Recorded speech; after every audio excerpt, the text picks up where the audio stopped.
Hello everyone. किन्हीं भी दो मैट्रिक्स को जोड़ना एक तीसरी क्लास का बच्चा भी बहुत आसानी से सीख सकता है। ऐसे ही किन्हीं भी दो मैट्रिक्स को सब्ट्रैक्ट करना ये भी एक तीसरी क्लास का बच्चा बहुत आसानी से ऐसा काम कर सकता है। क्यों? क्योंकि अगर ए में बी जोड़ना हो तो कोरस्पॉन्डिंग एंट्री में कोरस्पॉन्डिंग एंट्री ही तो जोड़नी है। 2 + 1 = 3 एक तीसरी क्लास के बच्चे को बहुत आसानी से पता होता है। वो 3 में 5 भी जोड़ सकता है, वो 8 लिख सकता है। 1 में 3 जोड़ के वो 4 लिख सकता है और 4 में 2 जोड़ के वो 6 लिख सकता है। इसी प्रकार अगर ए में से बी लेस करना हो तो 2 - 1 1 लिख सकते हैं, 3 - 5 -2 लिख सकते हैं, 1 - 3 अगेन -2 लिख सकते हैं और 4 - 2 2 लिख सकते हैं। लेकिन किन्हीं भी दो मैट्रिक्स की मल्टीप्लिकेशन करने के लिए थोड़ा सा लॉजिकल होना आवश्यक है। लॉजिकल मतलब एक छठी क्लास का बच्चा मैट्रिक्स की मल्टीप्लिकेशन बहुत आसानी से सीख सकता है। छठी क्लास का बच्चा मैट्रिक्स की मल्टीप्लिकेशन को कैसे सीख सकता है? जिस तरह से 12वीं क्लास का बच्चा सीखता है उसी तरह से छठी का भी सीख सकता है। आइए सीखते हैं किन्हीं भी दो मैट्रिक्स की मल्टीप्लिकेशन करना। किन्हीं भी दो मैट्रिक्स की मल्टीप्लिकेशन कैसे करेंगे? मैट्रिक्स मल्टीप्लिकेशन यानी कि ए मैट्रिक्स एक हमारे पास है, उसकी प्रोडक्ट हमें बी मैट्रिक्स से करनी है। प्रोडक्ट के लिए हम डॉट का सिंबल यूज कर सकते हैं। डॉट का मतलब क्या होता है? ए और बी की मल्टीप्लिकेशन करनी है। ठीक है, जब भी दो मैट्रिक्स की मल्टीप्लिकेशन करनी हो तो हम क्या करेंगे? ए मान लिया हमें A.B निकालना है, A.B निकालना है। A.B मतलब ए मैट्रिक्स की बी मैट्रिक्स से मल्टीप्लाई करनी है। जो भी मैट्रिक्स आगे लिखी होती है उसको मैं बोलूंगा pre matrix. Pre matrix, pre का मतलब पहले वाली। उसके बाद जो बी है, जो बाद वाली है, उसको मैं बोलूंगा पोस्ट मैट्रिक्स। पोस्ट का मतलब बाद वाली, प्री का मतलब पहले वाली मैट्रिक्स, पोस्ट का मतलब बाद वाली मैट्रिक्स। यहां पे हमारी प्री मैट्रिक्स कौन है? 2 3 1 4। अब जो भी हमारी प्री मैट्रिक्स होती है, ये रूल आपको याद रखना है, जो भी हमारी प्री मैट्रिक्स होती है उसके आप रो को लिखना शुरू कर दें। इसका ये रो है R1 यानी कि पहला रो, ये मेरा R2 है यानी कि दूसरा रो।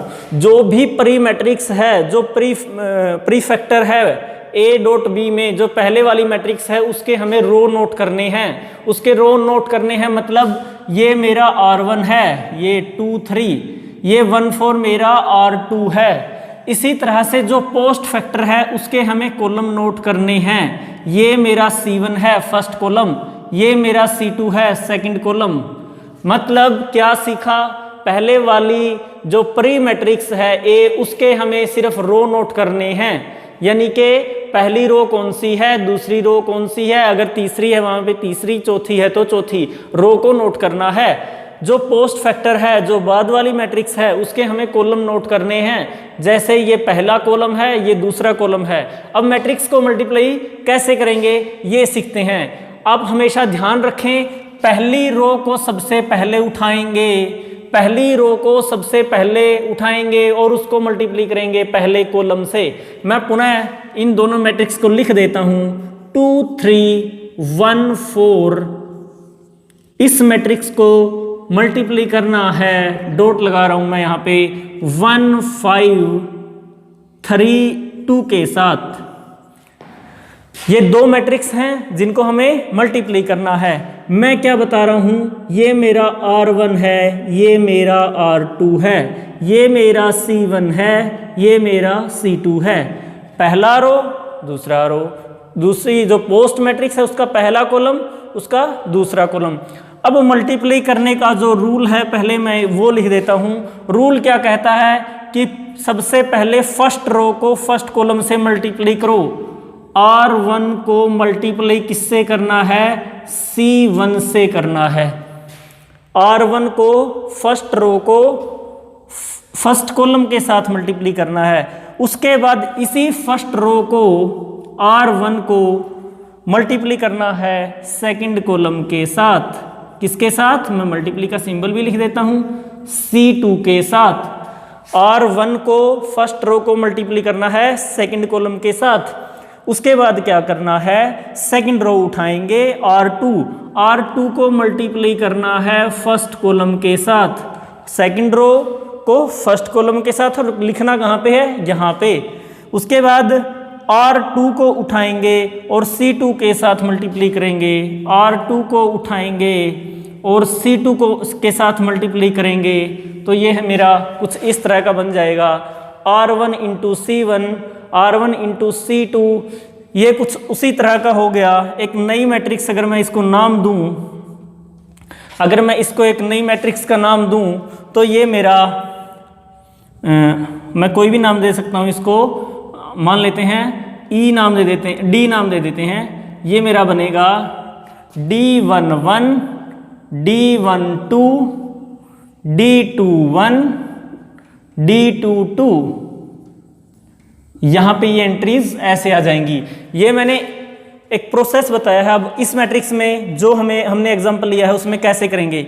हमने क्या कहा, मैट्रिक्स मल्टीप्लिकेशन जब भी करनी हो फर्स्ट रो को उठाइए, फर्स्ट रो मतलब R1 को उठाइए, मल्टीप्लाई कीजिए C1 के साथ, पहली रो को पहले कॉलम के साथ मल्टीप्लाई करेंगे। कैसे करेंगे, इसका जो A11 है इसकी A11 की इसके A11 के साथ, मतलब 2 इंटू 1, 2 की मल्टीप्लाई 1 के साथ, A12 की मल्टीप्लाई A21 के साथ, और बीच में जो सिंबल लगाना है वो प्लस का सिंबल हमें यूज करना है, ध्यान रखिएगा।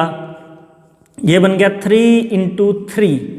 इस तरह से हमने पहली रो को पहले कॉलम के साथ मल्टीप्लाई कर दिया। कैसे करना है, A11 पहले इस एलिमेंट को A11 के साथ, A12 को A21 के साथ।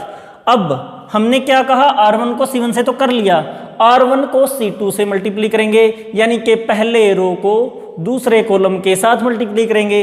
पहले रो को दूसरे कॉलम से मतलब 2 को 5 से, 2 गुना 5, बीच में प्लस का साइन लगाएंगे, 3 को गुना करेंगे 2 के साथ, 3 क्रॉस 2। हमने क्या किया, पहले रो को दूसरे कॉलम के साथ मल्टीप्लाई कर दिया, 2 गुना 5 प्लस 3 गुना 2। उसके बाद हम क्या करेंगे, R2 को C1 के साथ, यानी कि सेकंड रो को उठाएंगे, सेकंड रो को उठाएंगे फर्स्ट कॉलम के साथ। यहाँ पे 1 की मल्टीप्लाई 1 के साथ करेंगे, 1 की मल्टीप्लाई 1 के साथ करेंगे, बीच में प्लस साइन लगाएंगे। 4 की मल्टीप्लाई 3 के साथ करेंगे, 4 की मल्टीप्लाई 3 के साथ करेंगे। तो हमने इस तरह से सेकंड रो को फर्स्ट कॉलम के साथ मल्टीप्लाई कर दिया।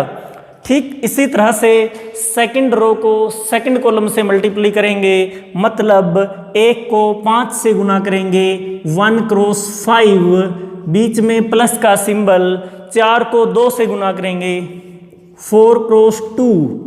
हमने क्या किया, सेकंड रो को उठाया, सेकंड कॉलम के साथ गुना किया, 1 को 5 के साथ और 4 को 2 के साथ।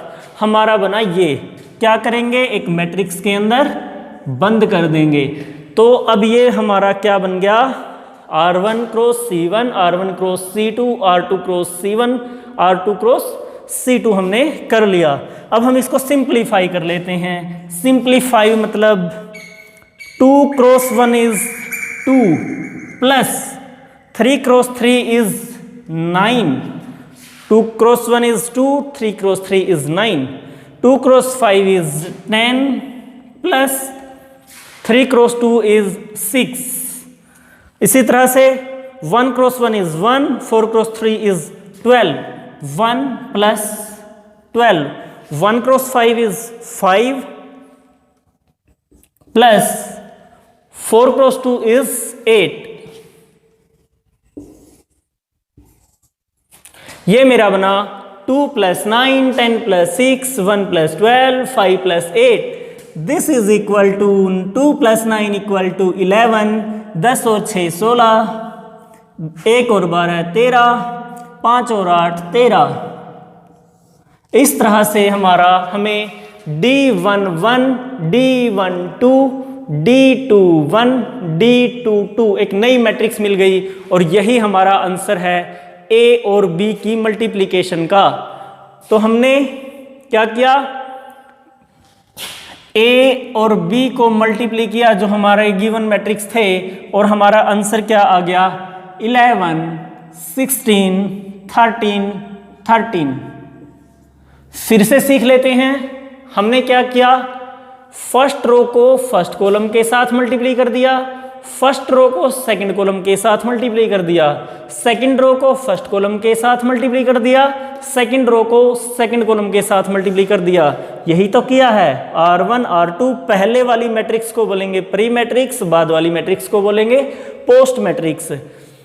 पहली रो को पहले कॉलम के साथ, फिर पहली रो को दूसरे कॉलम के साथ, दूसरी रो को पहले कॉलम के साथ, दूसरी रो को दूसरे कॉलम के साथ। इस तरह से हमने किन्हीं भी दो मैट्रिक्स को मल्टीप्लाई करना सीख लिया। अभी तो हमने पहले एग्जाम्पल किया है, अभी हम जनरलाइज करते हैं कि जनरल वे में हम किन्हीं भी दो मैट्रिक्स को मल्टीप्लाई कैसे करते हैं। आइए देखिए।